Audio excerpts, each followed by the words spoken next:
donner mon top départ un peu. Alléluia. Je tenais déjà à saluer la présence de chacun de vous. Merci d'être là. Nous sommes, contrairement aux autres jours, je ne vais pas, voilà, je vais pas aujourd'hui saluer, mais je crois que pour nous qui sommes là, vraiment Dieu vous bénisse. Dieu bénisse déjà votre présence. Dieu bénisse déjà votre mouvement à venir à l'école de l'Esprit. Et je pense que Dieu a un message ce soir encore pour chacun de nous. La semaine passée, nous avons plus ou moins, on va dire, fermer un peu le chapitre. Je préfère dire ça avec le prophète Atichu, entendre la voix de Dieu dans les sens et les circonstances. Et c'est un formidable message que j'ai réécouté encore ce matin. Merci pour l'homme de Dieu, pour le message qu'il a donné. Je crois que personnellement que quelqu'un qui a écouté ce message a été plus ou moins euh, situé concernant comment entendre Dieu dans les songes. Je t'en supplie pour toi-même et pour ton salut, va réécouter le message afin de pouvoir soustraire encore la voix de Dieu derrière le message, de soustraire la sagesse qu'il te faut pour mieux améliorer ta communion avec le Saint-Esprit. Merci au Seigneur. Merci Père pour ce message que nous allons passer. Nous allons encore donner ce soir. Nous croyons en ta parole, nous croyons en ta puissance et nous croyons, Dieu, que tu nous donneras des principes pour aller en profondeur avec toi. Que la gloire te soit rendue à toi seul, notre Seigneur et notre Sauveur. Amen. Alléluia. Gloire à Dieu. Alors aujourd'hui, nous parlerons rapidement des principes de la grandeur. Des principes de la grandeur. Et lorsque nous on parle des principes de grandeur, ça veut dire quoi? Le monde évalue la grandeur, par exemple, au type de choses que vous avez. Récemment, j'ai entendu cela, ça m'a fait un peu rire. Je dirais que j'y adhère aussi parce que c'est une idée. J'ai vu une chroniqueuse qui disait comme ça que Dieu l'a bénie parce qu'elle a beaucoup de vues, elle est beaucoup vue par plusieurs personnes et tout. Et je me suis mis à rire parce que je me dis, mais tu imagines que tout le monde estime que parce que tu es vu, parce que tu as écouté, que tu as approuvé de Dieu, béni de Dieu, mais c'est qu'on n'a rien compris, on est à côté de la plaque. Alléluia. Imaginez un peu, tous ceux voilà, qui ont des sites pornographiques où ils ont des millions de vues. Tu imagines, est-ce que Dieu bénit cela? Parce qu'ils ont beaucoup de vues, c'est dit Dieu bénit leur business. Je vous pose la question. J'ai aimé beaucoup la blague de l'homme de Dieu. Il dit, bon, si tu demandes aux gens qui regardent la pornographie, sur les millions de personnes, ils vont te dire à personne, Alléluia. Pourtant, les gens les regardent, Alléluia. Donc, on ne peut pas stipuler que, on peut pas stipuler que un nombre de vues veut dire beaucoup de choses. On ne peut pas stipuler que quelqu'un a beaucoup de voitures, il est béni de Dieu, approuvé de Dieu. Alléluia. Parlant de cela, je connais un apôtre que vous connaissez aussi qui s'appelle l'apôtre Paul, qui parlait plus de la grâce de Dieu, qui parlait non seulement de la puissance de Dieu, de la grâce de Dieu, mais quand vous regardez la vie de l'apôtre Paul, en termes de bénédiction, je dirais que c'est le plus maudit, à griffe. Parce que, non seulement il portait une écharpe qui était courante, qui ne parle synonyme d'une maladie, croyez-moi, il portait encore des souffrances pour ceux qui ne savent pas. Paul était né. Pour ceux qui ne le savent pas, il était né. Pour d'autres versions, il était bossu. Et encore, il était fouetté, maltraité, travailleur. Et encore, quand il t'explique tout son parcours, ils m'ont frappé. En tout cas, si c'est ce qu'on appelle la grâce, c'est qu'il n'a vraiment rien vécu de la grâce. Mais quand je regarde de ce qu'il dit, qu'il est fort avec ce qu'il vit, je crois qu'il y a une grande déphasage. Si on peut dire en termes de bénédiction, celui qui a prêché le plus sur la grâce, vraiment, quand vous regardez sa vie, si vous êtes d'accord avec moi, vous allez vous rendre compte qu'il est maudit, en fait, point de vue humain. Mais du point de vue divin, il est béni. Alléluia. Il est béni. C'est pour cela que quand souvent je regarde la manière dont les gens mesurent un succès, une bénédiction de Dieu, je suis juste désolé. Est-ce que tu sais que pendant même que les gens réussissent, ils pêchent? Alléluia. Je pense souvent, c'est ce que mon père disait, il disait que plus on est. Il dit souvent Dieu n'a pas envie de rendre riches les gens parce qu'il doit sponsoriser leur péché. Alléluia. Il y a des gens à qui Dieu, si Dieu les rend riches aujourd'hui, il va sponsoriser le péché. Il va multiplier l'alcool. Donc, quand Dieu regarde ça, il faut ne pas lui donner de l'argent. Donc, Dieu ne va pas sponsoriser ton péché. Dis avec moi, Dieu ne sponsorise pas les péchés. Sponsor officiel de péché, Dieu n'est pas dedans. Alléluia.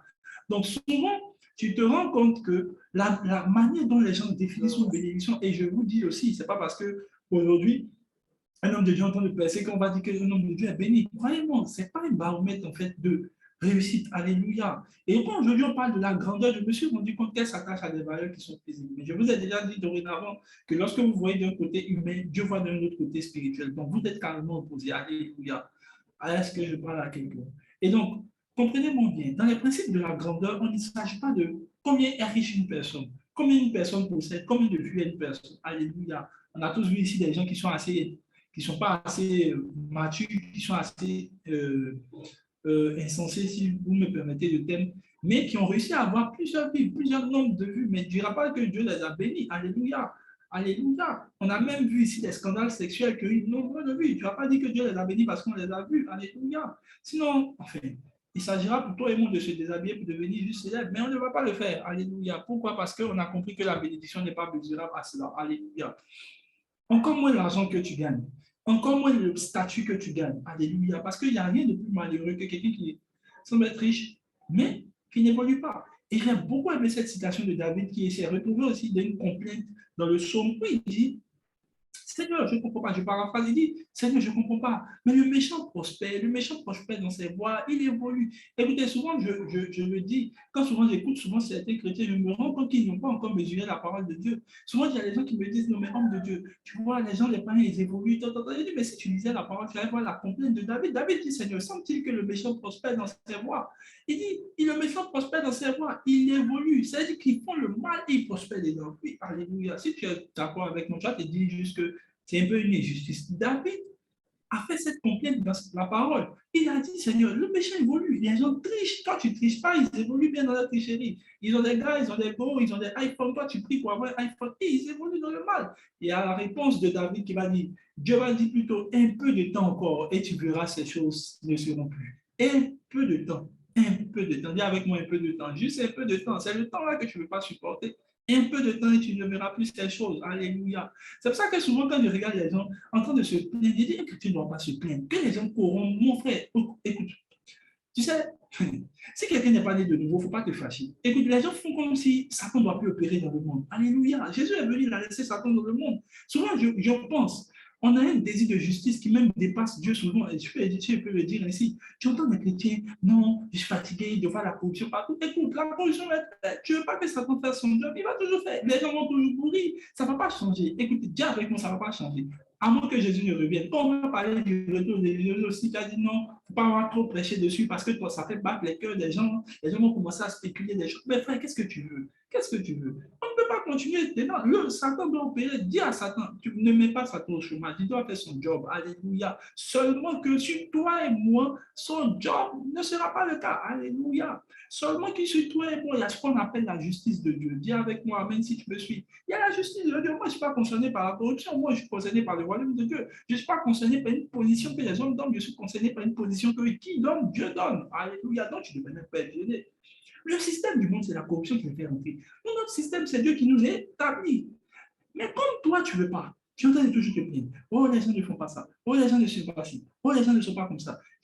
Aujourd'hui, je disais à une jeune fille que si aujourd'hui, un gars me dit qu'un païen lui a fait du mal, je regarderai le gars et puis je rirai parce que je vais dire, mais normalement, un païen fait du mal. Si c'est supposé que c'est Satan qui est son père, tu veux que Satan produise quoi? Non, oh, il m'a parlé. Maintenant, je vais demander. Viens avec mon aujourd'hui, toi aussi, il faut demander. Si une personne te dit, un chrétien te dit, quelqu'un m'a fait du mal, pose-lui la question, il est chrétien ou bien il est païen? S'il est païen, on suppose que l'action n'a pas lieu d'être. Si c'est un chrétien, on reconsidère le cas.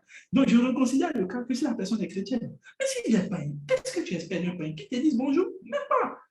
Alléluia. Non, un païen m'a fait du mal. Mais si tu es d'accord qu'il est païen, toi-même tu pries à l'église, tu dis non, ce sont les esprits méchants qui influencent la vie. Mais c'est normal, frère. Si tu ne te salues pas, c'est l'esprit méchant qui ne te salue pas. Hey, excuse ça. Alléluia. Excuse ça. Mais je vais dire quoi? Le point, c'est lequel? Les gens ne se rendent pas compte que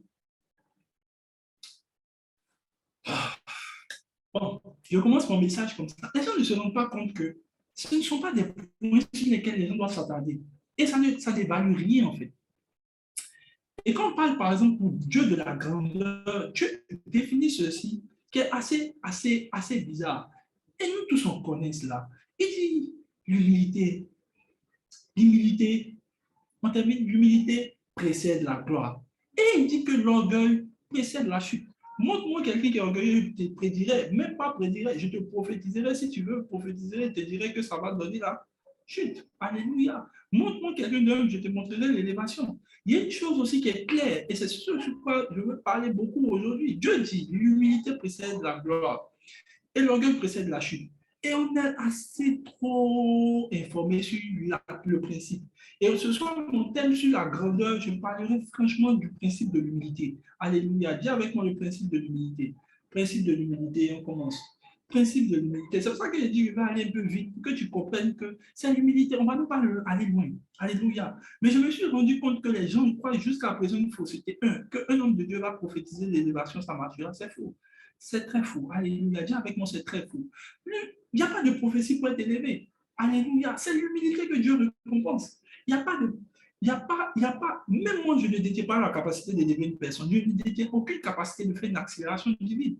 Ces choses-là sont venues avec la force doctrine des gens qui ne veulent pas accepter le principe d'être petit. Alléluia. L'humilité va toujours précéder la gloire. Donc, toute la gloire de Dieu que tu chantes à l'église, ta gloire est là. Tout ça, ce n'est pas notre problème. Notre problème, c'est de savoir est-ce que tu valides le principe. Parce que même Dieu t'explique que quand il doit envoyer la gloire, il fait précéder ça de l'humilité. Sois au moins d'accord. C'est-à-dire que quand je vois la gloire dans la vie de quelqu'un, je vois la gloire de Dieu qui a rayonné sur Jésus à la croix. On dit qu'il était humilié, on dit de toute manière, on dit qu'il était obéissant jusqu'à la mort. C'est pourquoi son nom était souverainement élevé au-dessus de tout nom. Je vais vous faire une petite parenthèse. I love Jesus. I love the word of God. Je vais vous dire une chose. La Bible dit que son nom était élevé au-dessus de tous les noms. Ça veut dire que dans le ciel, il y avait plusieurs noms. Hey. Je me suis rendu compte de ce texte la dernière fois. Il y avait plusieurs noms. Imagine que l'on dit dans le nouveau royaume, on aura de nouveaux noms. Il y avait plusieurs noms. Il y avait plusieurs noms. Mais on dit dans ce nom de nom-là, il y a un nom. Hey. Il y a un nom qui a fait la différence. Il y a un nom qui allait au-dessus. Hey, c'est pour ça que je suis consolé que je vois mon nom déroulé soit au ciel. Pourquoi? Il y avait plusieurs noms. Mais on dit au-dessus de tous ces noms. Ah, là, nous y attend. Je crois une chose personnellement. Je crois que même les noms que nos parents donnent, je crois que l'un des noms que nos parents donnent, les noms là sont prophétiques. Dites-moi pourquoi. Je vous explique rapidement. Il s'agit d'un homme qui s'appelle Jean-Baptiste. Lorsque Jean-Baptiste doit avoir un nom, les noms, on vient donner. Écoutez, ses parents se sont assis, ils disent, on va lui donner tel nom. On lui donne le nom et les tantes là sont venues changer le nom. Il faut appeler ça du nom de ton grand-père. Allez-y, lire ça dans Luc 2 ou bien Luc 4. Ils sont allés dire non, on dit non, on va donner le nom que Dieu veut. Écoutez bien, les gens, Dieu leur a donné leur joli nom, ils ne veulent plus les noms, là, ils vont changer leur nom. J'ai dit ça et je répète ça ici. Tu es mon fils, c'est mon fils dans l'esprit. Afin de nous, on devient fils et puis on met maintenant Nyékoté Nyanjou. Tu fais ça, je te bats de malice, tu n'es plus mon fils, tu n'es plus ma fille. Je te dis ça en même temps. Je claire dedans, moi je ne suis pas dans ces histoires de non, on change le nom parce que maintenant tu suis un prophète. Ça, c'est des histoires bizarres. Tu imagines que les gens ont imaginé les noms que Dieu. Écoutez, moi je sais que c'est vrai. Quand Dieu m'appelle, il m'appelle par mon nom. Si Dieu ne refusait mon nom, si Dieu refusait mon nom, il ne va pas m'appeler de ce nom dans le monde spirituel. Alléluia. Alléluia. Dis avec moi, Amen. Dieu croit au changement des noms bibliques. Mais Dieu n'a pas aussi déformé les noms des gens. Trust me. Je reviens à mon sujet. Mais je disais une chose que vous devez comprendre, c'est que dans le principe même de l'humilité, dans le principe de la gloire, là, il y a une chose qui est primordiale, c'est l'humilité. Dieu dit, je vous en supplie par la compassion de Christ, souffrez que je prie, même s'il va pleurer pour que tu enregistres mon message dans ton cœur. Alléluia. Une chose est claire, principe de base encore. Dieu dit, je résiste. Il dit, il y a beaucoup de péchés, tous les autres péchés, on dit non. Dieu a mon Dieu a compassion là pour le riche en côté. Mais un péché, Dieu dit, il résiste aux orgueilleux. J'ai regardé le mot un peu plus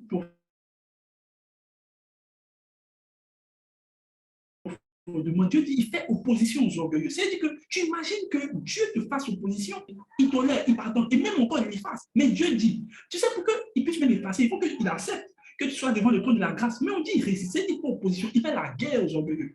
Pourquoi? Chaque fois que Dieu voit l'orgueil manifesté dans le cœur d'une personne, c'est directement pour lui la rébellion. Alléluia. Écoutez-moi bien. Je suis sérieux parce que même nous-mêmes, les hommes de Dieu, ça nous a fatigué. Je parlerai de cela tout à l'heure. Il ne faut même pas t'en faire. Moi, je n'ai pas honte de dire ce que j'ai fait comme erreur parce que j'estime que la parole de Dieu est mesurable pour tout le monde. Alléluia. C'est pour ça que quelqu'un te dit, va prendre la peine de réécouter, c'est pour ton bien, c'est salutaire. Alléluia. Dieu voit l'orgueil d'abord chez Satan.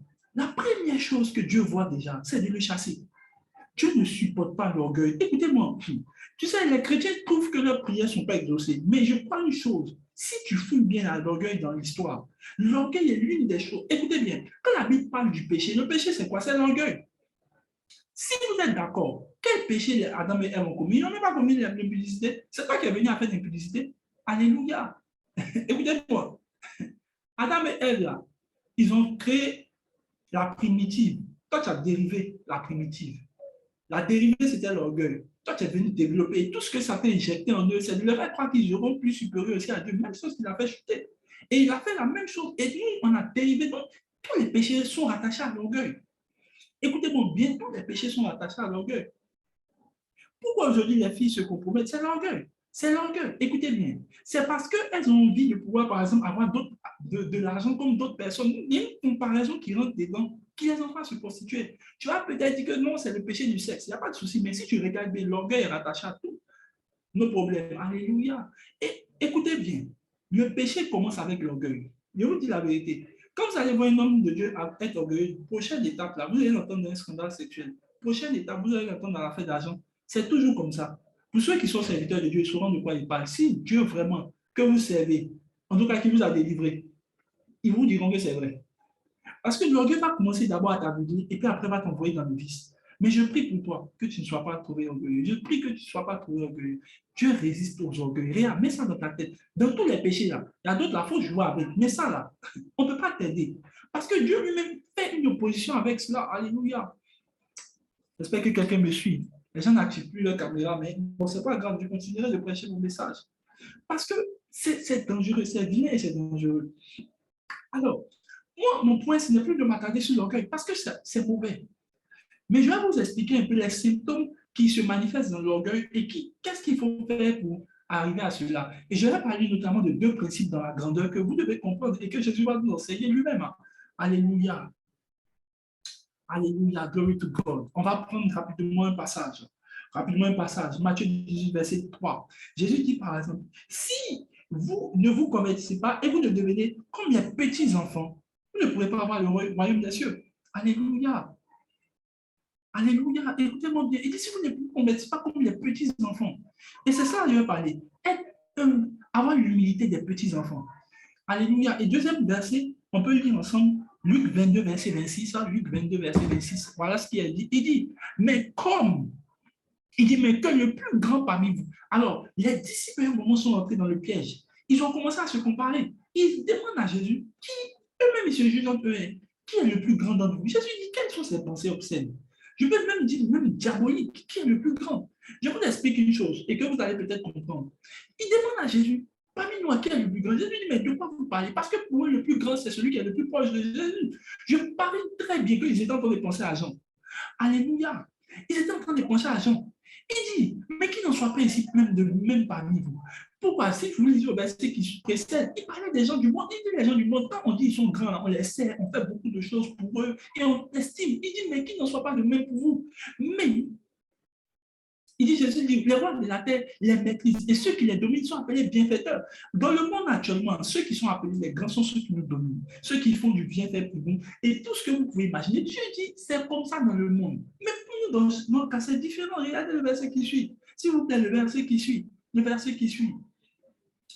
Il dit, qu'il n'en soit pas de même pour vous, mais que le plus grand soit parmi vous le plus petit, et que celui qui gouverne comme celui qui sert. En fait, Jésus dit, le plus grand chez vous, là, c'est celui qui se met au service des autres. Alléluia. Et j'ai même compris que le principe est valable dans les choses du monde. Aujourd'hui, par exemple, les plus grandes entreprises dans le monde, c'est Amazon. Qu'est-ce qu'ils font? Ils rendent des services. Quel est le service? Ils font la livraison chez toi à domicile.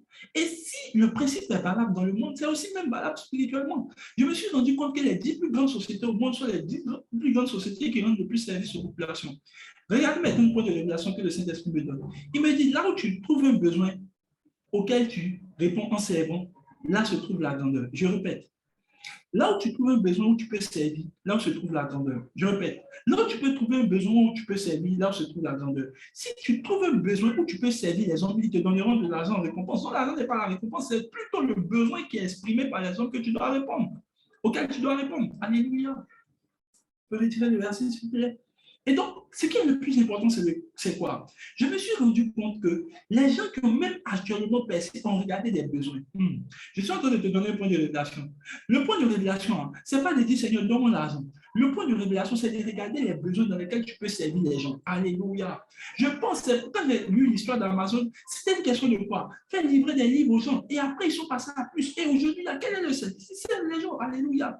Quand vous regardez toutes ces grandes banques qui évoluent, regardez bien la nature de ce qu'ils font. C'est du service à l'humanité. Et je crois une chose, c'est une chose que l'Église manque. L'Église manque aujourd'hui de servir. Pourquoi? Parce que pour eux, se faire servir, c'est le plus grand. Or, le principe stipule que plus tu sais, tu es serviable, tu es utile à quelque chose là. Le plus, tu réponds à la grandeur. Et commencez avec moi. Dis avec moi, les principes de la grandeur se basent dans le fait d'être humble comme un enfant. Humble comme un enfant. Humble comme un enfant. Alléluia. Et c'est là que je veux commencer pour que tu comprennes quelles sont les caractéristiques de l'enfant qui doivent nous intéresser pour être humble. Alléluia. Quelles sont les caractéristiques de l'enfant qui doivent nous intéresser? Parce que, frère, écoute-moi bien. L'orgueil, moi-même, m'a fatigué. Moi qui te parle. L'orgueil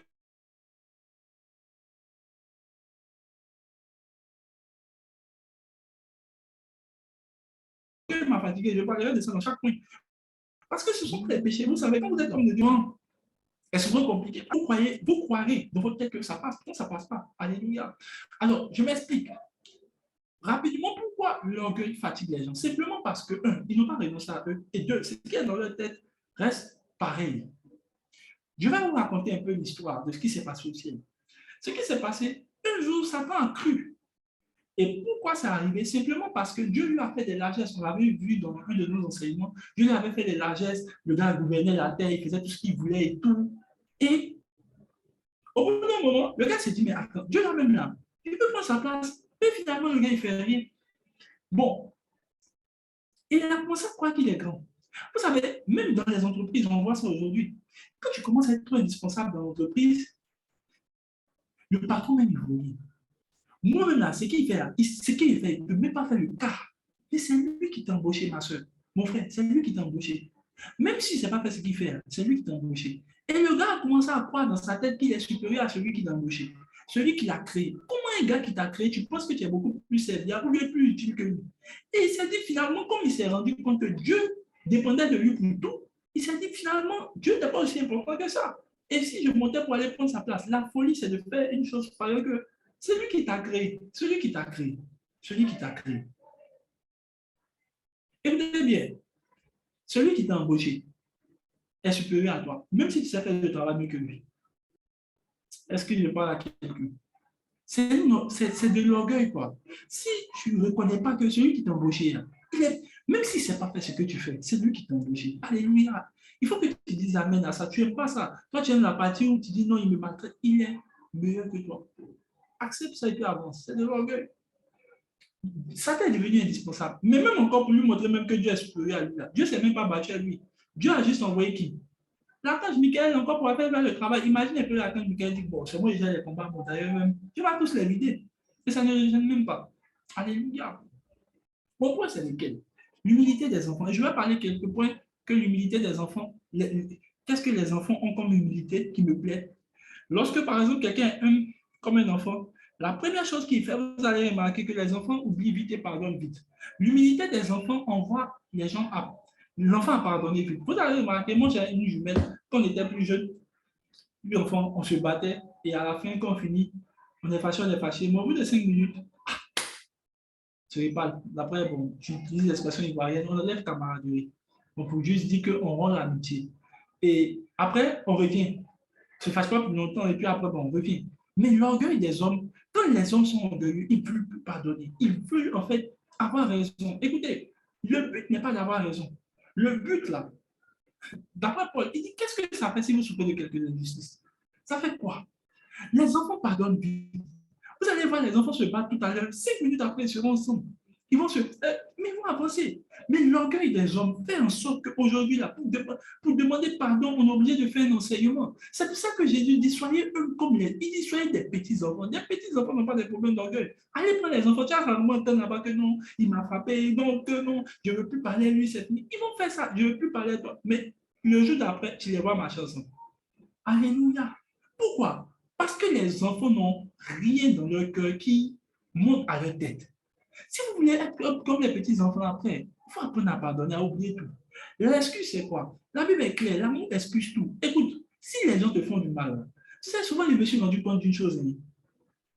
Les gens ont des problèmes de choses. Ils ne sont pas encore morts à la terre. C'est clair.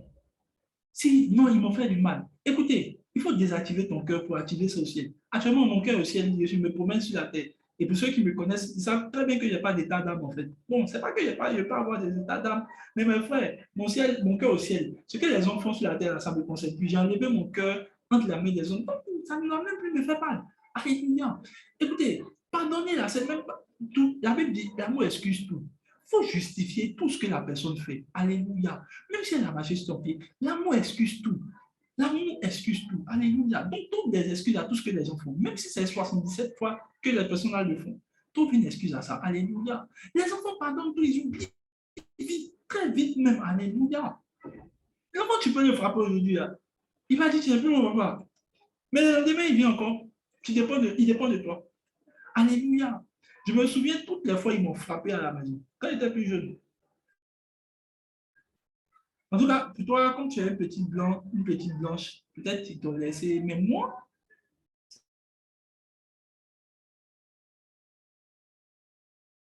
c'était les bastonnades. Et en plus, même, on te chipote et puis on dit tu ne manges pas. Mais demain, c'est ton papa. Parce que demain, tu vas lui demander la raison. Alléluia, tu oublies vite. Là, l'orgueil des hommes, vous commencez à perdre cette humilité-là. Lorsque vous commencez à ne plus rien oublier. Alléluia. Deuxième chose, quand vous êtes même comme un enfant, et quand vous cherchez à avoir l'humilité d'un petit, un enfant, je vous parle à des gens, écoutez, notez. Lorsque vous avez l'humilité des enfants, l'une des choses que vous aimez faire, vous aimez vous asseoir en silence, écouter les instructions et les enseignements. Lorsque vous perdez cette humilité-là, hein, vous devenez rapidement orgueilleux. Et là, je parle souvent de moi. Vous savez, quand on a commencé à grandir, on a commencé à penser qu'on pouvait prêcher partout. On n'était plus. Moi, je me souviens que à un moment, je parle de moi, voilà. Je parle de moi. Je me souviens qu'à un moment, quand c'est pas moi qui prêche, je ne viens pas. Parce que je me disais, ils vont m'apporter quoi que je ne sais pas. Alléluia. Sinon, quand je sens que c'est un des petits qui est formé, quand je viens m'asseoir, je suis trop léger. Quoi. Je me dis, ils vont m'apprendre quoi? Ils vont noter quoi? Ils vont m'apprendre quoi que je ne sais pas. Alléluia. Et je me souvenais que quand je ne prêche pas d'un point, je ne parle pas. Alléluia. Parce que je trouve que c'est pas moi que je prêche. C'est pas moi que je prêche. Donc, j'ai venu pour faire quoi? Activez vos caméras, c'est vous qui avez prêché. C'est pas moi qui prêche. Donc, si je prêche, la prière va faire quoi? Et lui avait commencé à gâter mon cœur. Je me souviens même qu'il y avait des pères que j'écoutais, je n'écoutais plus. Parce qu'il redit la même chose, mais tous les jours, il dit la même chose là. Par exemple, j'étais choqué. Allez regarder, par exemple, j'ai regardé Chilo pendant des années, je continue de regarder Chilo. Quand tu n'es pas à regarder Chilo, le bishop David était pour répéter la même chose. La même chose chaque année. Je dis, mais la même chose chaque année. Quand j'étais un enfant, j'ai dit, oh, le vieux, il ne prêche même plus rien de bon, mais c'est toujours le même message chaque année. Là, quand il innovait. Mais mon frère, chaque année, quand il prêche le même message là, ça augmente la taille de son church. Chaque année. La dernière fois, il y a la belle-fille et belle-fille qui sont venus ici. J'étais en train d'écouter le docteur Billy Graham. C'était lié. Regarde, tu sais, les gens qui sont trop dans les histoires de non, il faut aimer les trucs de. Frère, il y a de l'orgueil dedans. Si tu es vraiment vrai, tu n'avais pas qu'il y a de l'orgueil. Quand tu regardes un docteur comme Billy Graham, quel message? Il n'a même pas vu des anges. Il n'est même pas dans l'affaire de voyance. Il a prêché des messages simples. Il est venu, God love you. God, God, il dit des messages simples. Mais l'orgueil te fait dire, oh, il ne prêche même pas. Son message n'est pas brillant. Écoute, va écouter le docteur Enoch Adeboye. Une église de près de 2 millions de personnes. Quand le gars prêche, il a envie de dormir. Le pasteur Marcelo lui dit qu'il jour écoutait, puis il veut dormir. Puis Dieu lui a dit, ouvre tes yeux, regarde. Quand il a regardé la foule, il dit, Seigneur, donne-moi cette autorité sur ce gars-là. Peut-être, regarde, le gars, quand il prêche, c'est comme ça. God is a God of capacity. Quand il finit de prêcher, quand il a fini de dire une phrase, tu as sommeil. Parce qu'il est long quand il prêche. Mais frère, je me suis rendu compte, en écoutant la profondeur de ce monsieur, que frère, ce n'est pas qu'on gesticule qu'on a vraiment de la portée. Parce que celui avec une petite voix comme ça, avec une certaine tranquillité, toi-même dans est-ce que quelqu'un est chaud pour dire Amen? Est-ce que quelqu'un, tu fais toutes les gesticulations. Combien sont des personnes, toi même, et puis tu dis non, les gens même là, ils ne connaissent pas les vrais messages. Ce n'est pas un message. Ce que tu fais, on appelle ça du théâtre et du cinéma. Peut-être tu étais bon en chorégraphie spirituelle, mais pas dans les choses spirituelles. Alléluia. Donc, il y a une certaine humilité que j'ai commencé à avoir. Il dit, mon frère, même si un père dit God is able, donc, God is able là. Il y a une puissance, frère. C'est de l'humilité de passer à côté. Regarde les bénédictions d'un gars comme Abraham. Je regarde les bénédictions d'un gars comme. La dernière fois, j'étais en train d'étudier les 12 types de bénédictions. C'est mon étude sur laquelle je suis actuellement, les 12 types de bénédictions que Abraham a prononcées sur ses fils. Regarde, phase de bénédiction d'Abraham. Il dit, telle une biche, tu ne sais pas. Petite bénédiction, mais quand je regarde la portée prophétique de ces paroles, si c'était toi, tu allais dire non, mais quand le Père a prié, il n'a pas mis par langue dedans, il n'a pas mis les trucs. Frère, finalement, là, tout ça, c'est l'orgueil. Sinon, la prière qu'elle a là, il n'y a rien de bizarre. C'est qu'il a dit là, c'est petit. Il faut imaginer autant d'Abraham pris comme ça. Il va dire le Père, il manque de puissance ces temps-ci. C'est quelle parole ça là? Comme une biche. Il faut imaginer ma prière pour toi. Il dit comme une biche. Tu vas. Tu as dit que je me suis foutu de toi. Frère, il faut être orgueilleux. Quand quelqu'un commence à perdre cette humilité, de venir se faire enseigner. Alléluia. Écoutez, je fais cette confidence parce qu'on est tous hommes de Dieu. Au moins, je ne vais pas aller au ciel et puis tu vas apprendre des choses sur moi. Le prophète te dit ça ici.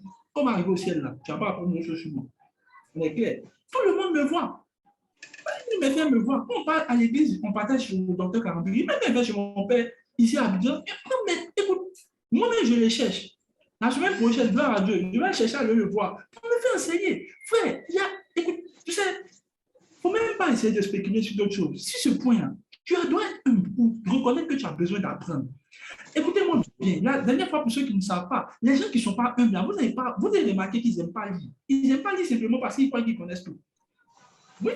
Et tu vois, ils sont stériles dans les conversations en termes de connaissances, mais productifs en termes de folie. Parce que la Bible est claire, on dit le sensé explose sa folie avec ses lèvres. Quand il parle, souvent tu te demandes, est-ce que ce que tu dis à ça avéré? Non, j'ai vu ça sur les réseaux sociaux. Et puis,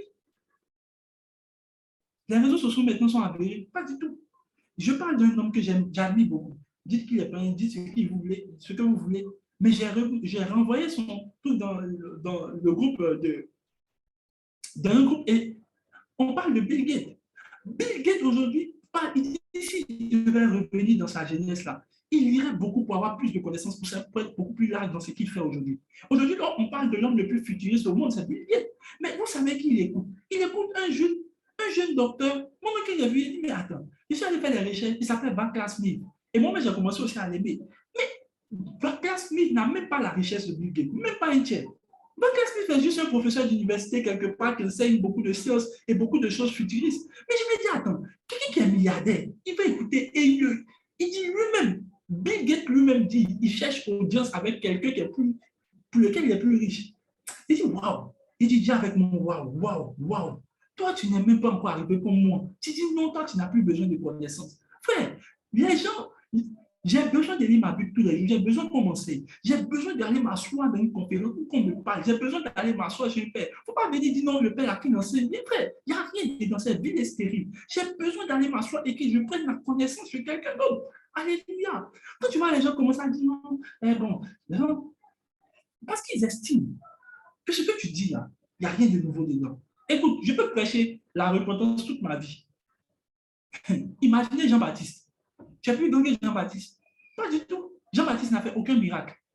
On dit de tous les prophètes, si c'était autant d'Élie, Dieu l'a été regardé, Pierre dit de tous les prophètes là, tu n'as même pas mieux que Jean-Baptiste. C'est toute ta voyance. Quel message Jean-Baptiste a prêché? Je vous ai exposé un jour. L'humilité de Jésus m'a frappé. Jean-Baptiste prêchait devant des milliers de personnes et il dit, répondez pour quand le royaume des cieux proche. Vous êtes des pécheurs, des vipères, tout. Et Jésus fait le rang dans tout ça là. Ah, Jésus. Et si tout. Parce que tu sais, quand tout le monde te voit dans l'eau de baptême là, d'abord, première chose, tu dois confesser tes péchés. Donc, tu imagines, moi, si c'est moi, Jésus, je passe la nuit, tout le monde n'est pas là. Jésus se met dans le rang, tout le monde le voit. Mon frère, la honte de ça. Hey, vous ne comprenez pas. C'est comme on dit, vous les impudiques, vous n'irez pas au ciel. Répondez-vous sinon vous n'irez pas au ciel. Les prostituées sont dans le rang. Les voleurs sont dans le rang. Jésus, le roi de roi, il est dans le rang. Je te promets, si c'est toi et moi, actuellement, Jésus, on ne le suit plus. Parce que déjà que tu le vois dans le rang, Jésus est. Jésus. Frère, écoute. C'est pour ça qu'à un moment, je me dis, il ne faut plus s'appuyer sur les faits que tu vois. Il faut marcher par l'esprit, c'est mieux, quoi. Tu peux me voir, ils vont faire appel au salut. Et me lever pour aller. Mais tu as pensé qu'il y a besoin de salut. Tu as été traumatisé pour rien. Il faut juste suivre par l'esprit. Jésus s'élève. Je connais des gens qui sont comme Jésus. Les gens orgueilleux là. On doit me trouver une place spéciale. Hein, Jean-Baptiste, tu ne peux pas me baptiser comme ça et les gens comme ça. Frère, écoute. Même souvent, il y a les hommes de Dieu, ils se fâchent parce que quand ils viennent, quand ils viennent quelque part, tu n'as pas dit leur nom. Il y en a d'autres même à passer, tu ne les as pas mis devant, ils se fâchent. Qu'est-ce qui importe pour toi? C'est le rang ou bien c'est quoi finalement? Frère, si tu as ce type d'orgueil-là, il faut abandonner ça. Alléluia. Fais va t'asseoir. Écoute, même si la personne redit la même chose plusieurs fois, là, hein, derrière ce qu'elle a dit là, il faut prendre note. Assieds-toi, prends note. Écoute, écoute, note. La dernière fois, ici, on a vu ici un grand pasteur qu'on honore tous en Côte d'Ivoire, le pasteur Mohamed. Chaque année, il paye son billet d'avion pour aller voir le bishop d'Al. Il se fait enseigner. Tu vois le pasteur Mohamed dans les cris, tu dis Seigneur, quelle humilité, quelle humilité. Quand tu vois un gars comme pasteur Benny, pour ceux qui ne le connaissent pas, son père spirituel, c'est Oral Robert. Il partait se faire enseigner chez Oral Robert. Même quand vous lisez ses livres, il met ça dedans. Les gens, quand tu parles, peut-être, ils regardent comme ça, genre, comme s'ils sont trop intelligents. Mais c'est quelle manière de vivre ça? Quelle est cette manière de vivre? Un jour, je suis allé à l'église, le pasteur m'a dit non, quand il parle là, c'est trop, non, il n'arrive à rien comprendre. Il dit, ma soeur, tu n'es pas spirituel. Il faut t'asseoir, noter, noter. Il faut t'asseoir, tu dois montrer que tu as envie d'apprendre. Alléluia. Il faut, écoutez, stopper de vouloir apprendre là. Il y a de l'orgueil dedans. Je me suis rendu compte de cela. Alléluia. J'ai remarqué une chose, et c'est mon avis. C'est mon avis, voilà. Je ne dis pas que c'est une vérité absolue. Les gens qui sont encore jeunes dans les choses de l'esprit, ils aiment écouter les hommes de Dieu qui sont beaucoup plus gens. Quand vous grandissez, trust me, venez chez moi, vous écoutez les gens même à ça, vous donne mal à la tête. Et j'ai regardé tout ce que je nomme comme père. Si vous écoutez ce qu'ils écoutent là, moi-même, je ne pense pas que tu vas vouloir forcément les ressembler. Quand j'écoutais par exemple le docteur Chris Oyakhilome, il écoute les pères, il écoute les pères comme le docteur Kenneth Hagin. Il écoute les pères comme, comment on appelle ça? On dit que chaque année, il se bouclait, comment on appelle ça? Chez un père qui m'expliquait cela. Eux tous, ils vont chez le vieux père à débrouiller. Par exemple, le bishop pour chaque année, il fait une semaine, il fait toute sa Bible, toutes ses études, et puis il va s'asseoir chez un bishop comme le bishop à débrouiller pour apprendre. Alléluia. Pour apprendre. Pour apprendre. Parce que les pères qui prêchent là, il y a une chose qui est bizarre avec eux. C'est qu'ils ont l'onction. Frère, je ne parle pas de l'onction, ils ont l'onction. Dans leur God bless you. Hey, dans leur God bless you. Il y a quelque chose que tu ne peux pas imaginer. Alléluia. Alléluia. Alléluia. Moi, je pense, j'ai reçu l'audace de l'évangélisation par une cassette de Dr. Graham. Que même si elle te fait regarder, même mais c'est quoi qui est impressionnant dedans? Ce qui est impressionnant pour toi, là, c'est on bouge beaucoup là. Ce qui est impressionnant pour moi, c'est la profondeur. Parce que moi, tu sais, ce qui m'intéresse quand j'écoute ces hommes-là, Seigneur, comment avec un si petit message, avec Jean 3,16, un homme, on l'appelle aujourd'hui comme Dr. Billy Graham, le pape, le nombre de personnes qu'il a touché, le nombre de pays. Mais Seigneur, moi, je vois en esprit tout ça, là, je n'ai même pas touché son. Après, tu vois pas qu'on n'est pas mesurable en termes de puissance. Pourtant, toi, tu as dit que je suis puissant parce que je vois beaucoup de choses que lui n'a même d'ailleurs pas vues. Mais en termes d'impact, frère, beaucoup de choses nous supprimons si l'orgueil ne quitte pas notre cœur. Et je prie que l'orgueil quitte ton cœur. Je prie que les enfants apprennent, ils vont à l'école. Ils ne disent pas que non, la tête du maître est penchée. Même si la tête du maître est penchée, ils ne les frappent plus les jours, demain, ils viennent à l'école encore. Parce que les enfants n'ont pas le problème à s'attarder sur qui donne l'enseignement. Ils sont plus dans qu'est-ce que l'enseignement fait pour eux. Amen. On va critiquer les professeurs là-bas. Quand on était petit là. Le maître là, sa tête, on dirait pioche, tout ce que tu veux. Mais l'enfant demain vient à l'école. Le maître nous frappe. L'enfant vient à l'école. Parce que le maître lui donne la connaissance. Alléluia. Et même encore, dans l'humilité des enfants, vous devez accepter la manière dont l'instruction vient. Pourquoi? Aujourd'hui, par exemple, je me suis rendu compte d'une chose. Dès qu'une personne ne parle pas, il y en a d'autres qui, c'est de l'orgueil. Si vous voyez, non, moi, il y a une manière de me parler. Qui es-tu pour qu'on te parle d'une manière? Je te pose la question, qui es-tu? Ou du moins, pour qui tu te prends? Et je me suis rendu compte que les gens acceptent pas dans les choses charnelles. Mais dès que vous passez dans une entreprise, les gens crient sur eux. Ils sont d'accord.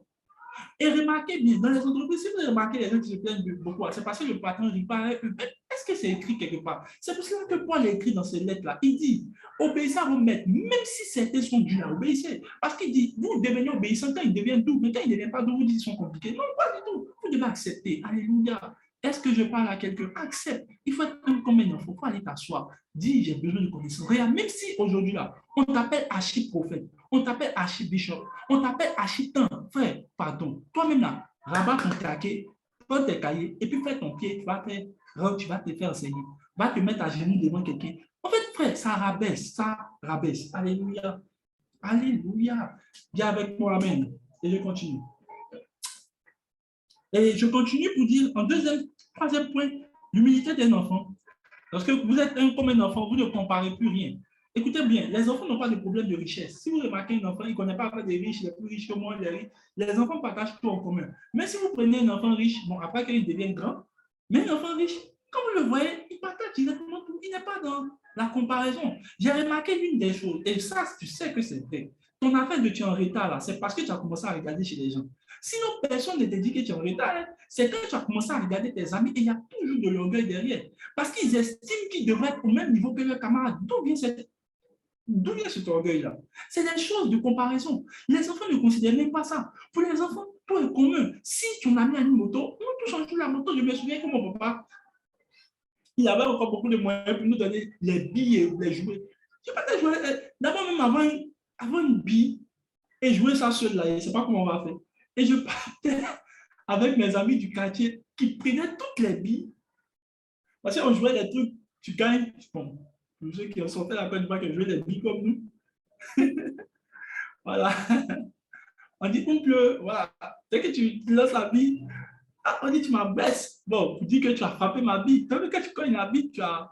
Enfin, on met un truc dans un carreau et puis on dit, tu as moulé. On prend ta bille. On a vidé toute ma bille. Parce que moi-même, avoir un jouet pour moi, je ne sais pas. J'avais ma Nintendo que j'avais à l'époque, elle venait de sortir. On m'avait envoyé des fausses. Il faut imaginer. Je partais jouer ma Nintendo à tous mes amis. Parce que les enfants n'ont pas de problème de genre, il est plus riche que mon comparaison. Il n'y a pas ça.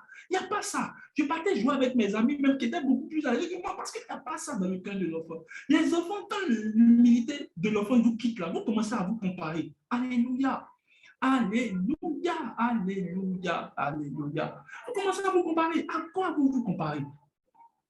Tu n'as juste qu'à regarder. Lorsque tu dis que tu es en retard, je te pose la première question. Si tu es fond, tu as regardé quelque part pour dire ça. Il ne faut même pas me convaincre d'une autre chose. Tu as regardé quelque part. Alléluia. Donc, dans l'humilité des enfants, tu n'es pas là pour te comparer. Quand tu as quelque chose là, tu es là pour tout le monde. Alléluia. Tu partages ce que tu as. Tu n'es pas dans oh, toute frustration sera rendue. Frustration de quoi? On ne rend pas de frustration, frère. On ne rend pas de frustration. Alléluia. Amen. On ne rend pas de frustration. Alléluia.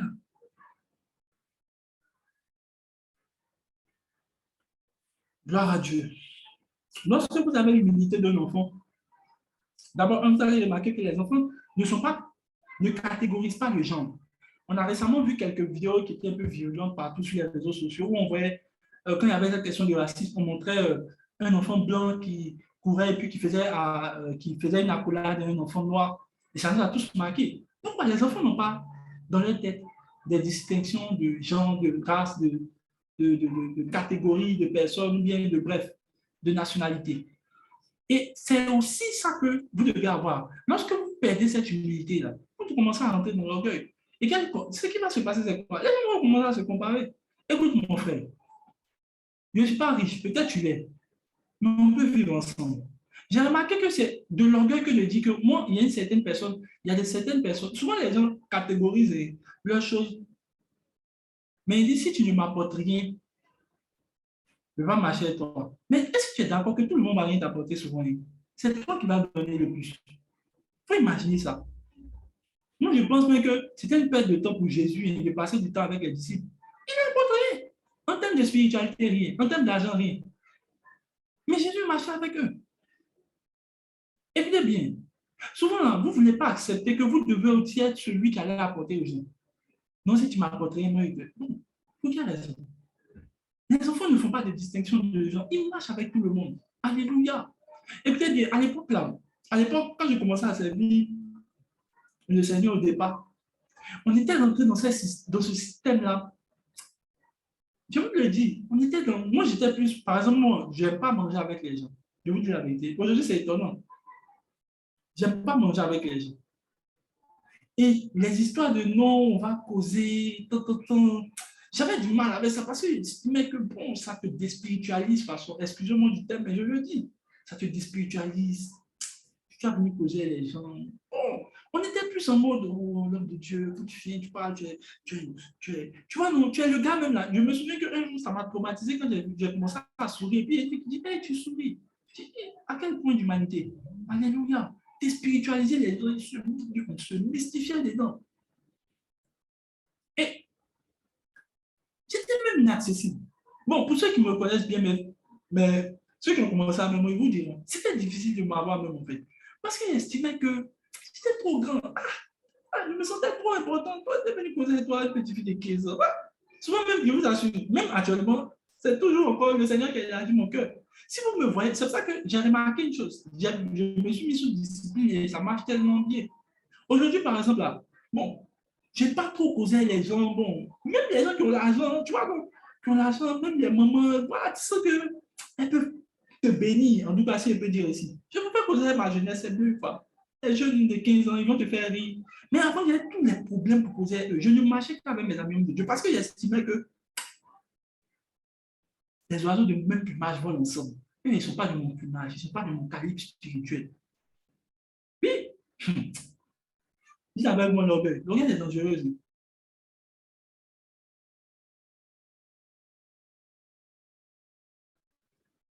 Et ça te rend inaccessible, ça te ferme les yeux, ça peur tes yeux. Et ça commence à me faire dégonfler ces choses-là. Et aujourd'hui, moi-même, je me suis mis sous discipline et cause tout le monde. Si tu me vois me causer les enfants, tu vas dire, ah, Dieu, tu t'es dit. Bon, c'est pas grave, il ne faut pas être choqué. Tu as un mec qui est cause là, ils vont me voir ici dans mon humanité. Pourquoi? Parce que simplement, j'ai commencé à descendre de mes ailes. Alléluia. Je suis descendu, j'ai coupé les ailes, je suis descendu, et Seigneur, je me mets sous toi. Alléluia. Les gens me voient, ils pensent qu'on est bête. Frère, je ne suis pas bête. Hein? Je ne suis pas bête. Je vais faire mon petit CV. J'ai 2 diplômes d'ingénieur pour t'informer que je ne suis pas bête. Et puis encore, même là, en termes d'intelligence, j'étais le premier de ma série au bac. Bon, je te rappelle ça parce que tu penses qu'on a assis ici, on arrive dans la tête et puis on entend de se faire petit. Frère, c'est parce qu'on s'est rendu compte que là, il y a une question de rentrer et être grand pour Dieu. C'est ce qui nous intéresse. Alléluia. Est-ce que je parle à quelqu'un? Non, c'est ça qui m'intéresse. C'est ce qui m'intéresse. Donc, il ne faut même pas penser que quand on fait les choses, c'est parce qu'on n'a pas d'intelligence.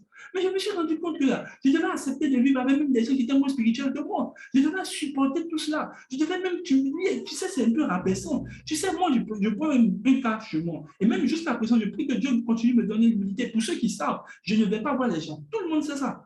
Bon, pour ceux qui ont mes enfants, si tu veux me voir, tu viens chez moi. Mais j'ai encore du mal, je prie encore le Seigneur qui m'aide. J'aime pas aller rendre visite aux gens. Je ne sais pas pourquoi. J'aime pas trop déranger les gens, vont penser qu'ils sont des trop importants. Je ne peux pas rester dans mon coin. Et donc, j'étais le cas à l'époque, j'étais plus ou moins réservé. Mais tu as dit, mon frère, tu es orgueilleux, tu ne veux pas. Et vous savez, l'une des choses, l'orgueil des choses, les gens des choses, il dit, bon, comme je ne veux pas qu'on me blesse, je préfère rester chez moi. Mais en fait, en soi, tu ne veux pas qu'on te blesse pour quelle raison? Parce que simplement, tu estimes que tu es trop fier de toi. Alléluia. Frère, il faut briser cela. Accepte un peu les blessures. Est-ce que tu sais que les blessures sont souvent bonnes?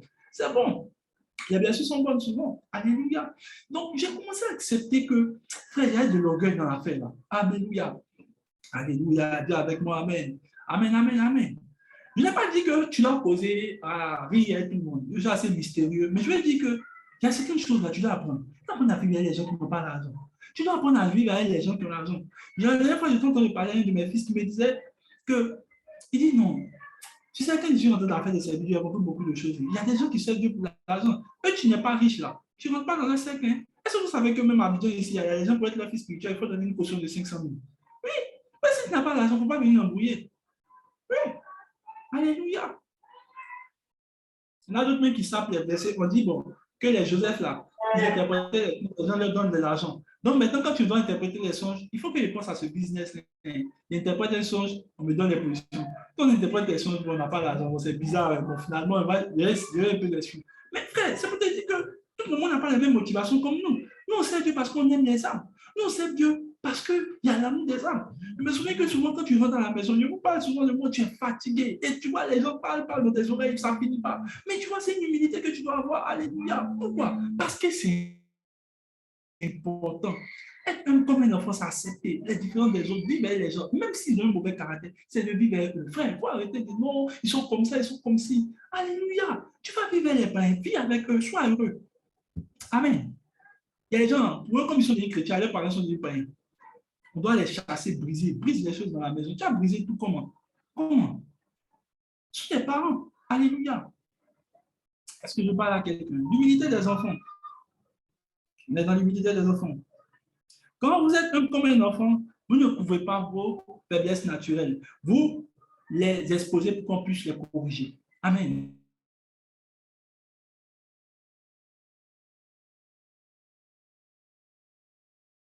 Vous allez remarquer vos enfants actuellement, si vous en avez chez vous là-bas, actuellement, tu vois le petit en train de se promener nu comme ça, ils sont fous. Alléluia. Si c'est blessé, tu arrives à papa, je suis blessé, vous allez pouvoir l'aider. Mais quand quelqu'un commence à être, l'orgueil des grands, c'est quoi? Il n'aime pas.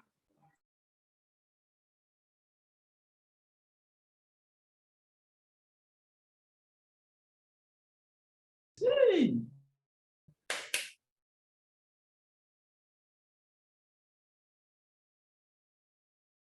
Paul aussi était de cet orgueil-là, jusqu'à ce que il lui dit, Dieu me donne une charge. Il y a des révélations qui me rendent orgueilleux. C'est parce que tu n'en connais pas. Alléluia. C'est parce que tu n'en connais pas. Est-ce que je parle à quelqu'un? Mais les gens n'aiment pas qu'on voie leur faiblesse. Alléluia. Est-ce que je parle à quelqu'un? Alors, dis avec moi, Amen, et je continue. Et là, je parle de quoi? Je parle de ce qui même va vous créer des problèmes encore dans la chute. Vous savez, Seigneur, vraiment, aide-nous. Je t'en supplie, comprends ce message-là, que Dieu t'aide profondément, profondément, profondément. Vous savez, l'une des choses qui fait que les hommes de Dieu ont des problèmes là, c'est qu'ils ne veulent pas montrer qu'ils sont faibles. Ouais. Et ça va finir par devenir un scandale. Mon frère, tu sais, ça ne sert à rien de faire paraître. Tu sais que tu as un problème de femme là. Va voir ton père.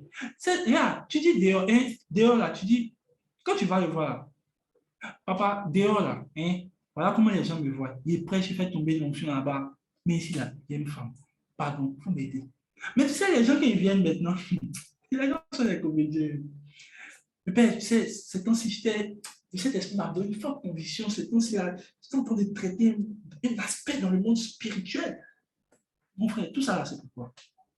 Pourtant, tu ne nous dis pas que tu as un problème avec les histoires de femmes. Et tu nous caches ces choses-là. Parce que les gens veulent paraître, veulent croire qu'ils sont Superman, qu'ils sont devant nous. Ah oui, frère, là, tu vas te détruire. Et les gens, souvent, là, les gens sont étonnés que ça devient des scandales. Mais si tu en avais parlé, on allait traiter. Les gens ne veulent pas voir qu'on voit leur fait. Ils ne veulent pas. Ils ne veulent pas. Ils veulent attendre que. C'est pour ça que quand les gens viennent chez moi, là, ceux qui ont remarqué, je ne cherche même pas à faire semblant. Je ne suis pas deux personnes, je suis la seule personne. C'est mieux que tu saches que le gars, il aime manger, il aime boire du lait, que demain tu apprennes qu'il a bu du lait dehors et puis c'est devenu, il s'est saoulé. Bon, je ne sais pas. Peut-être là, je ne sais pas, bon, l'alcool dedans. Mais je vais te dire quoi. J'essaie d'être naturel. Pour ne pas que les gens. Paul dit ceci dans Romains. Il dit pour ne pas que quelqu'un ait une estime supérieure de moi. Alléluia. J'ai envie de lire ce texte. Il dit, j'ai fait ça. Il dit 2 Corinthiens 12, il dit, je fais cela pour que quelle personne ait une estime supérieure de moi. Il dit, c'est pour cela que je n'ai pas parlé de certaines révélations. Écoutez bien, je vous ai dit un jour que s'il veut parler en termes de révélation, trust me, pour ceux qui viennent en PV chez moi, en termes de révélation, je vous dis la vérité, ce que j'enseigne au Zoom et ce que je connais spirituellement sont trop même différents en fait. Je pense même qu'ici, j'expose plus des choses élémentaires. Mais pourtant, ce que je connais dans les Zooms, dans ma vie spirituelle, les expériences, je n'en parle même presque pas. Vous n'avez pas me voir parler de mes visions, je n'en parle pas, presque pas. Alléluia. Paul a fait 14 ans. Il dit, j'ai même peur de ne pas parler de certaines visions pour que beaucoup ne m'estiment pas plus supérieur à eux. Alléluia. Si vous ne croyez pas, on peut lire la parole de Dieu ensemble, vous allez juste voir. J'ai vu ce texte, j'ai dit, waouh, Seigneur, accorde-moi cette grâce-là. Accorde-moi cette grâce. Je me suis rendu compte au bout d'un moment que les gens avaient tellement peur de moi qu'ils voient les expériences que tu as vécues. Le nombre de fois tu as lu ta vie, le nombre de connaissances. Donc, je me suis rendu compte que les gens ont commencé à avoir des estime. Et ça fait que personne ne veut te couper. Enfin, bref, tu vas comprendre. Viens avec moi, tu vas comprendre.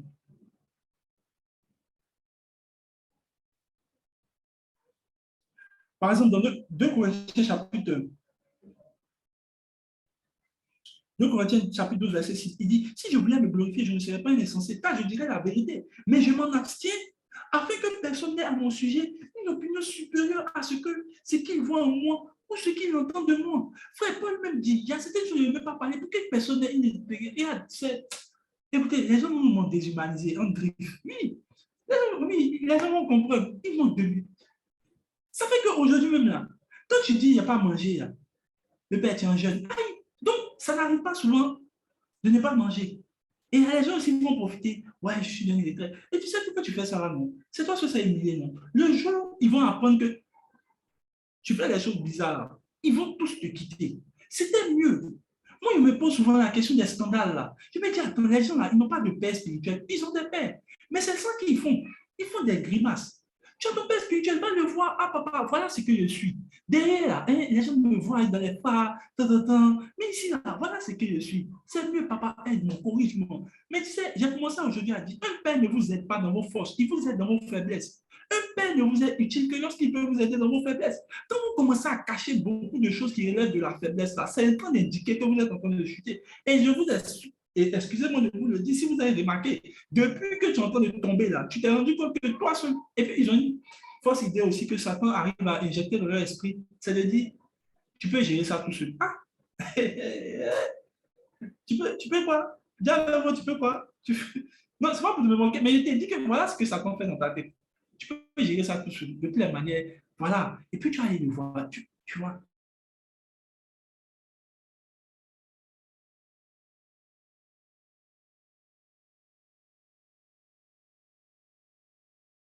Tout le monde. Frère, va te voir. Il faut te mettre sous cette.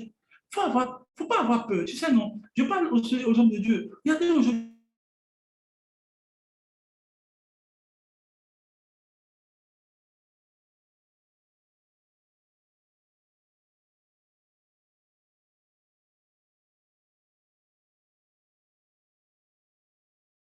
qu'il y a un bishop qui s'assoit les enfants. Le soir, les enfants. Ils mangent.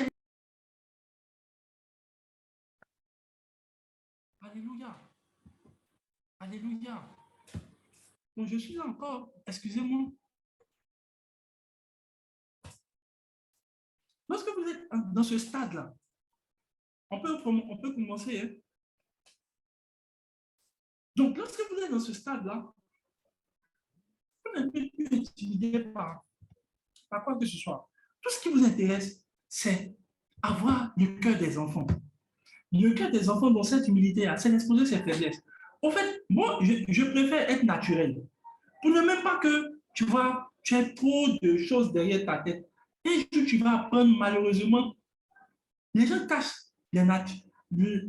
l'orgueil derrière tout ça. C'est pour ça que Dieu dit, pour ne même pas m'enfler. Il dit, pour ne pas m'enfler l'orgueil, Dieu m'a donné une échelle. Il dit, j'ai prié, regardez toujours le verset après.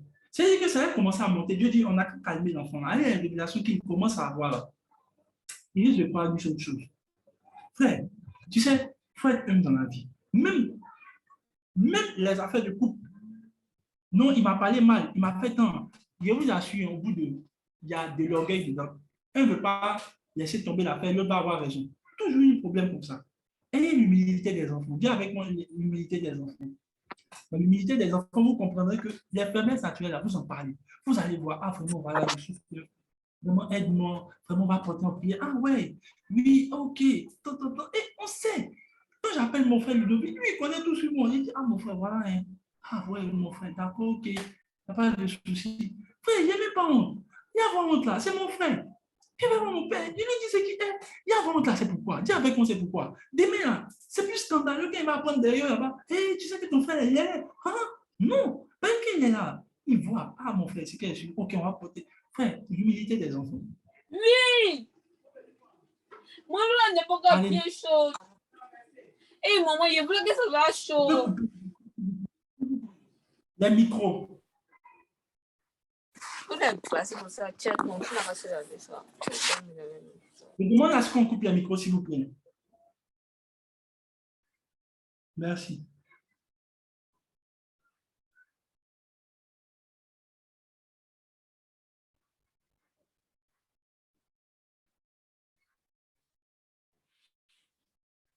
Alléluia. Et je vais peut-être m'arrêter sur ce point-là. Lorsque vous êtes conscient, vous êtes comme un enfant, vous n'êtes plus conscient de votre condition de vie. Vous ne vivez plus en fonction de votre... Vous n'êtes plus conscient de votre condition de vie. Vous voyez, un enfant vit partout. Ouais. Un enfant, il vit partout. Il envoie dans la maison climatisée, il envoie dans la maison climatisée, un enfant vit partout. Il n'a pas de problème. Alléluia, ok, d'accord avec moi. Un enfant, il est adaptable. Il n'est pas conscient de son environnement. Vous savez, on était dans le même Côte d'Ivoire. Quand mes parents me déplacent pour arriver dans un chic point, ils croient qu'on a quitté le pays. On est toujours dans le même, on est tous dans le même Abidjan. On s'est juste déplacé. Bon, riez, peut-être vous ça me fait rire, mais moi, je vous dis la vérité. Dès qu'on quitte un coin, ça se donne un peu chic, on pense en à Paris. Parce qu'en fait, l'enfant, l'enfant, en fait, s'en fout de la condition de vie. L'enfant vit partout, il est toujours émerveillé par où il va. Alléluia. Mais l'adulte, il ne se rend plus compte. C'est pour ça que vous voyez, les gens,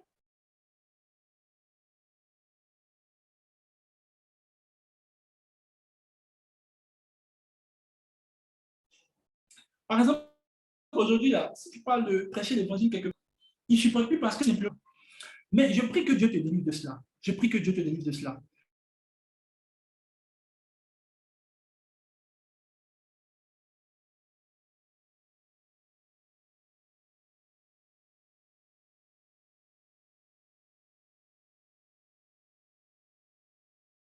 Frère, arrêtez, c'est de l'orgueil. Et souvent, les gens estiment qu'ils se seraient mieux retrouvés si j'étais au Canada. Aïe! Mais est-ce que tu sais qu'il y a des gens qui sont au Canada, mais qui ne sont pas aussi mieux que toi? Il faut accepter. L'humilité des enfants fait accepter cela. Je parle des principes de la grandeur. Dès que vous validez ces principes-là, Dieu vous êtes apte maintenant à aller loin. Vous êtes apte à grandir. Vous êtes apte à être élevé. Aujourd'hui, j'admire beaucoup le bishop David de l'Édépo. Il dit Dieu, lui, il n'a même pas, il n'a même pas fait de projet pour aller en dehors du Nigeria. Tu imagines, et tout l'argent qu'il a, il ne voyage même presque pas. Il dit que ce n'était même pas son but d'aller au Canada, ou bien en France, ou bien aux États-Unis. Parce que Dieu lui a dit, tu prospères dans ce pays où on dit c'est hostile. Alléluia, alléluia, alléluia. Donc, il y a les gens qui ont mis actuellement, je prie, est-ce que je peux dire une vérité? C'est une vérité, croyez-moi, je le crois, je suis convaincu. Dans cette histoire de, on doit aller au Canada pour réaliser nos rêves là, il y a plein qui ne dépendent pas de Dieu. Ce n'est pas Dieu qui les envoie. Je vous assure. Parce que juste à les écouter, tu te rends compte que Dieu ne les a pas envoyés. Ils se sont dit juste que actuellement il y a du travail là-bas. Et tous ceux qui ils partent avec cet objectif. Je ne suis pas contre le fait qu'il n'y a pas de travail, mais il y a du travail là-bas. La question de savoir, est-ce que Dieu t'y envoie? Point. Tu éviteras beaucoup de frustration si tu réponds à cette question. Un jour, il y a un homme qui s'appelle Isaac. Il y avait la famine en Israël. Et Isaac s'est dit quoi? Comme il y a, en Égypte, il y a beaucoup de nourriture, je me lève, dès qu'il voulait se lever pour partir, Dieu dit, tu n'iras nulle part. Je te ferai prospérer dans ce désert. C'est pas forcément le pays où tu vas aller là, qui détermine où tu dois finir. Ou qu'est-ce que Dieu attend de toi? Où tu dois aller d'être déterminé en fonction de ce que Dieu veut pour toi. Alléluia. Aujourd'hui, tu ne peux pas te permettre de dire, moi, partout, Dieu m'envoie les mauvais. Dieu lui-même veut te ver quelque part pour prospérer. Regarde le compte dans lequel Dieu veut que tu prospères, et puis reste là. Alléluia. Aujourd'hui, ma vie est déterminée par Dieu. Ce que je peux être déterminé par Dieu, où je passe est déterminé par Dieu. Il faut le faire aussi. Alléluia. C'était une parenthèse, mais je ne sais pas pourquoi je devais le dire. Je l'ai dit aussi. Amen.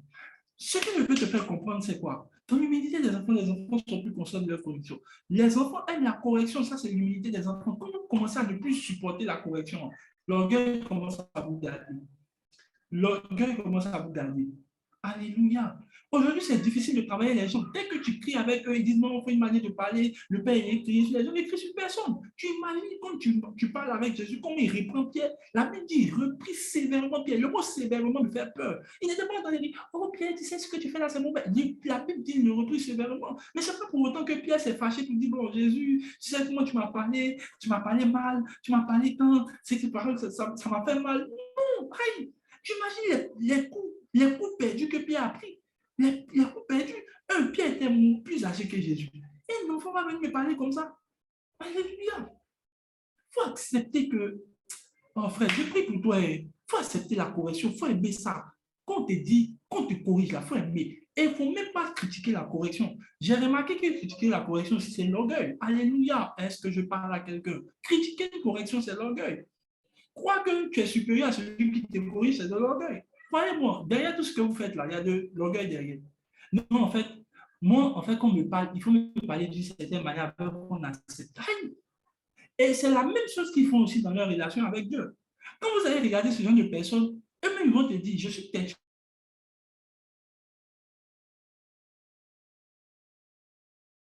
Quand Dieu me parle, c'est simplement parce qu'ils veulent que Dieu fasse ce qu'ils veulent. Ça ne peut pas marcher. Dis avec moi, ça ne peut pas marcher, mon frère. Alléluia. Alléluia.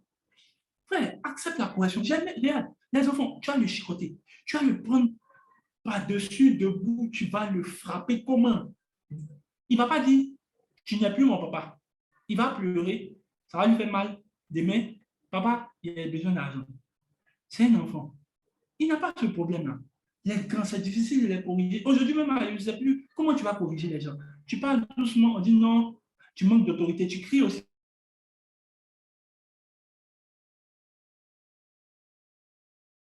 Non, tu es autoritaire. Finalement, on fait quoi? On fait quoi? Je prêche souvent dans les zooms, on dit non, je prêche dans les zooms, dès que tu prêches, on dit tu prêches, tu n'es plus bon. Finalement, on fait quoi? Moi, je prêche selon l'esprit. Alléluia. Suivez, écoutez, pratiquez. Alléluia.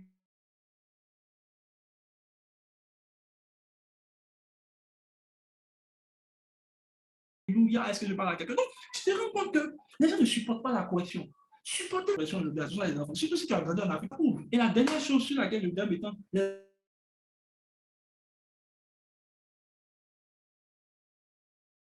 enfants ne sont pas indépendants. Alléluia. Les enfants ne sont pas indépendants. L'indépendance, vous savez, bon, bref, je vous explique. Écoutez, l'une des choses matérielles, vous allez voir que les enfants dépendent de leurs parents.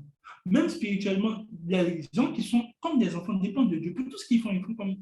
Allez lire un héros de la foi que j'aime beaucoup, George Miller. On dit dépendait de Dieu pour tout. Pour tout. Toi, tu dépends de tes parents dans ton histoire.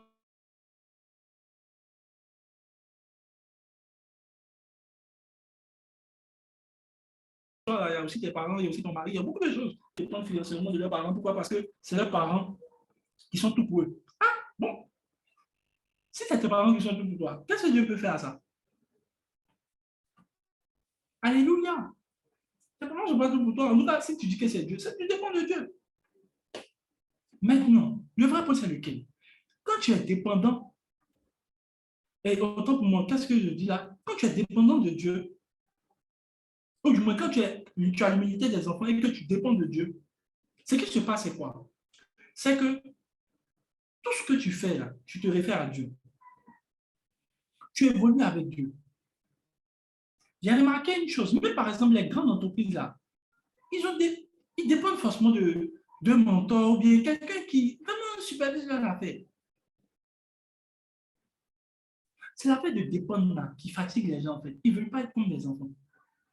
La première chose que tu vas entendre dans leurs oreilles, leur bouche, moi j'aime gérer mes choses seul. Ou bien, je me débrouille toute seule.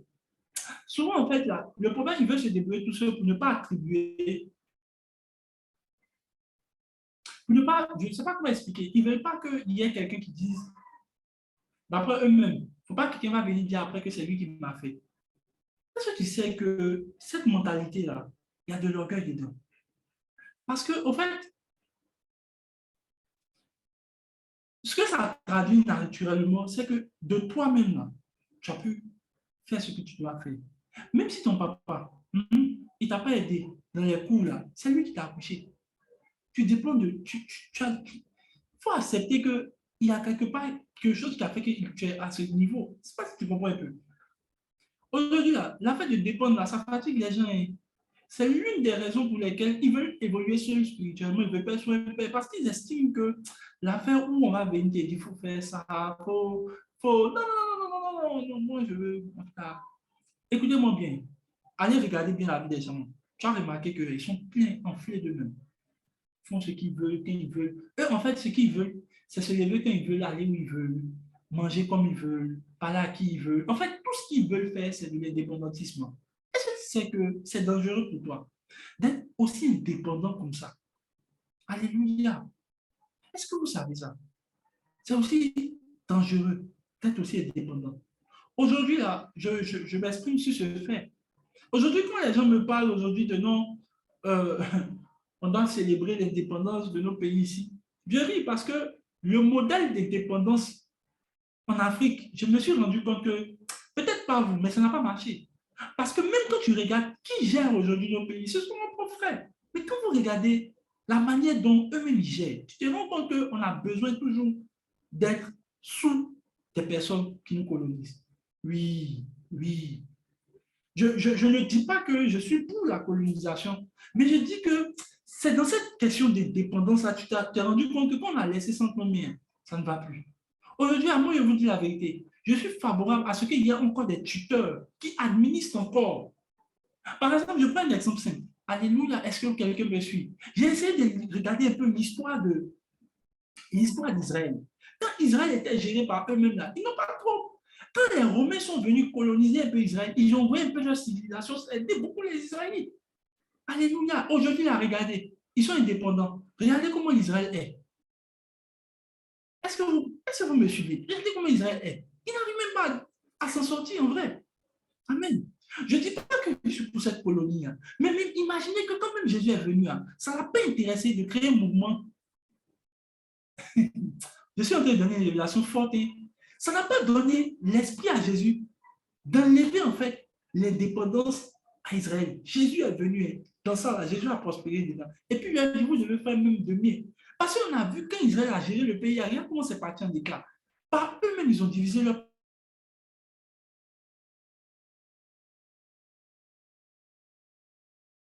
pays en deux. Israël n'était pas divisé. Tout ce que les gens appellent Palestine aujourd'hui, c'est les Israélites eux-mêmes. Cette dépendance-là, je me suis rendu compte derrière, il y a de l'orgueil derrière. Parce que les gens veulent faire ce qu'ils veulent, comme ils veulent. Et c'est une conséquence même directe de la ruine. Mais pour toi et moi, on ne sera plus sous, on sera sous tutelle.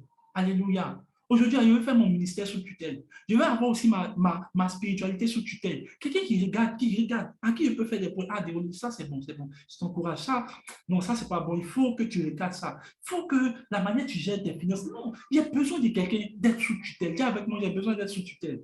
Dans l'indépendance, là, j'ai remarqué que beaucoup de gens ne savent rien faire et ils finissent par toujours gérer n'importe quoi. Écoutez bien, quand je devais aller préparer mon deuxième diplôme d'ingénieur, j'étais sous tutelle d'un de mes aînés qui l'est toujours. Il n'est pas là. J'étais sous sa tutelle. C'est lui qui me disait, même quand je suis arrivé en France, ah, comment on fait les cours? Il m'a dit, tu sais, les Français, si tu n'es pas fort, si tu ne montres pas, ils vont te laisser. Donc, il m'a montré tout. Chaque fois, il appelait. J'étais sous tutelle. J'ai comme l'impression qu'à un moment, là, je n'évoluais pas sans lui. Il fallait qu'il appelle. Parce que je voulais évoluer dans les voies de la réussite. Mais toi, tu viens me voir, je t'explique qu'il faut être sous tutelle. Tu dis, non, bon, moi, j'aime bien évoluer seul. Bon, bref, c'est compliqué. Je ne sais même plus comment on va diriger les gens. Alléluia. Mais j'ai vécu une vie sans stress. Une vie sans stress, il m'a montré tout. Être sous tutelle, c'est très important si tu veux d'aller dans la grandeur. Même aujourd'hui, les grandes écoles comme Harvard, pour moi qui ai fait l'INPHB, aujourd'hui les gens se fâchent. On est toujours sur les systèmes de tutelle, sur les histoires de parrainage. C'est une question de parrainage pour être élevé. Les gens ne veulent pas ça. Ils pensent qu'on a enlevé ça du ciel. On a enlevé ça de quelque part. C'est de la Bible. C'est sous tutelle. Ça t'élève. Parce que tu vois, tu sais, le principe d'avoir quelqu'un sur toi, là, c'est pas encore quitté. Et je te dis la vérité, sans mesurer mes propos, il y a de l'orgueil dans l'histoire, en fait. Il faut accepter qu'il y ait quelqu'un au-dessus de toi. Les enfants d'Israël ne voulaient plus la main de... Ils disent non, on ne veut plus ça. Toi, tu es trop sur nous. Toi, tu es trop sur nous. Ils ont dit ça à Moïse. Ils ont dit ça à Moïse. Ils disent, toi, tu te prends au-dessus de nous. Tu crois que tu es mieux que nous. Tu entends mieux que Dieu. Quand Dieu a entendu ça, ça a énervé Dieu. Pourquoi? Parce que Dieu va toujours vous mettre sous quelqu'un. Tu acceptes ça au travail. Dès qu'on passe à l'église, il dit non, moi, j'aime pas trop qu'on me commande, j'aime pas que quelqu'un soit sous moi. Bon, frère, moi, j'ai peur pour toi. Parce que moi, je me dis, mais attends, si tu es enfant de Dieu, tu es né de nouveau, tu dois comprendre que l'humilité est le résultat de la gloire. L'humilité va t'envoyer là. Mais tu chantes la gloire, mais tu n'es pas un. C'est quelle chanson que tu chantes? Alléluia. Il faut que tu acceptes l'humilité des enfants. Et je prie que cela soit ton partage dans le nom de Jésus. Alors, je m'arrête aujourd'hui là pour te faire comprendre que l'humilité est la clé qui te fait passer d'une dimension à une autre dans la gloire. Et ma prière, c'est que tu ne manques pas ce point. Tu ne manqueras pas ce point dans le nom de Jésus. Alors, reprends ces points sur lesquels j'ai parlé et revois ta vie. Et regarde si tu as l'humilité d'un enfant. Est-ce que tu es un comme un enfant? Est-ce que tu es malléable? Un enfant, quand tu l'envoies, il part. Il n'a pas de discussion à faire dedans. Il est malléable. Tu sens que rien. Écoutez, c'est tellement agréable. Et je le disais de mes fils, si tu veux comprendre des choses de Dieu, vas t'asseoir les enfants. Les enfants n'ont même pas les problèmes des adultes que nous on a. Les enfants ne s'inquiètent, je n'ai pas tout terminé, mais les enfants ne